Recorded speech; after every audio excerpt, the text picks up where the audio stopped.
A lot of us have trouble doing lunge type activities because you might feel a toe, a foot, a knee gets a little stressed on one side or the other. But let's look at a way to set it up so you can get the benefits of doing a lunge. Once we find the right position, we'll do it as an isometric hold. So you're just staying in the position you've established, feels okay for you.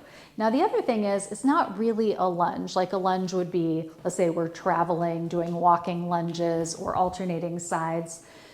I think it's more useful to think of this as a single leg squat, that the back leg, we're kind of getting it out of the way so we can do a squat on the front leg. So hold on to something. Feet are hip width apart, so you got your parallel lines from the hips down. And so then kind of think that you're standing on train tracks. So as you slide one foot back, it stays on its line. You're not going to get crossed up onto a tight rope. So this is really the first thing to play with. When you slide that foot back, you want to see how high or low that back heel needs to be so that the ball of the foot, the toes, all the joints of that back foot feel okay. Sometimes having the heel way up, being super bendy, doesn't feel so good. So set that up first. And then just put kind of a micro bend into both knees. Take a second to feel weight on the front heel. So really feel that heel bone planted. And then of course, ball of the back foot. And with your knees a tiny bit bent, just because they're unlocked, already these muscles are going to be working a little bit. So this might be it for you. This might be your position, and that'll be great. You can work really hard here because what you can do, and you might need to be standing on a sticky mat or something, depending on your feet, your shoes, whatever's going on. But feel that front heel and the ball of the back foot, that they're trying to push apart. So if you're standing on a mat, you could think that you're trying to stretch your mat longer. And so notice as you start to do that, a lot of muscles are going to fire up. And so this could be it for you. And this is your isometric hold. Now, if you think of your upright posture here, what if you imagine that you're going to sit back into a squat, or you're standing in front of a chair, you're going to sit back into a chair.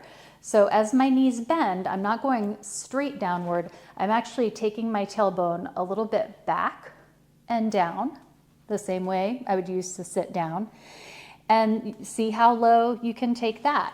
I could imagine that my goal would be to have about a 90-degree bend on the front leg, but there's no need to go nearly that low. Again, you'll notice as soon as the knees bend, you're working. The more they bend, maybe the harder you're working. But if you have a little bit of bend, maybe you're just here for longer, right? You've got all the options in the world. So wherever you can comfortably get to, all the joints feel fine. Again, just think of the front heel, the back ball of foot, they are pushing away from each other as hard as they can without being in danger of actually sliding.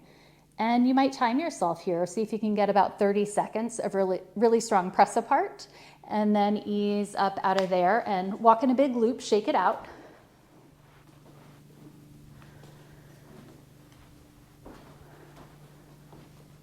Okay, a little quicker, easier to get into the other side. You've got your feet hip width apart. Your new back foot slides back on its track, keeping it spacing. Do a little heel lift and lower to see what this new back foot needs. And then we just have a little micro bend in both knees, so we're activated. Take a second, connect brain to front heel. Feel that grounding. Ball of back foot. And then think of driving them away from each other. If that back foot is really pushing backward, you should start to feel that back glute fire up a little bit, get some kick from back there. Now keep driving the feet away from each other. Don't lose that action. Keep doing that as you're sitting into your imaginary chair. So again, spine is angling because we're really reaching the tailbone backward, downward.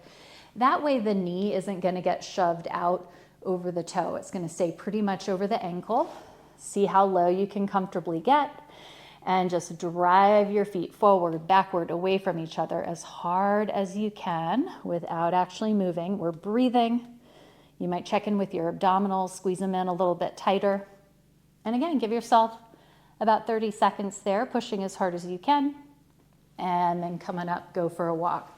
That is a really great reset from the desk midday.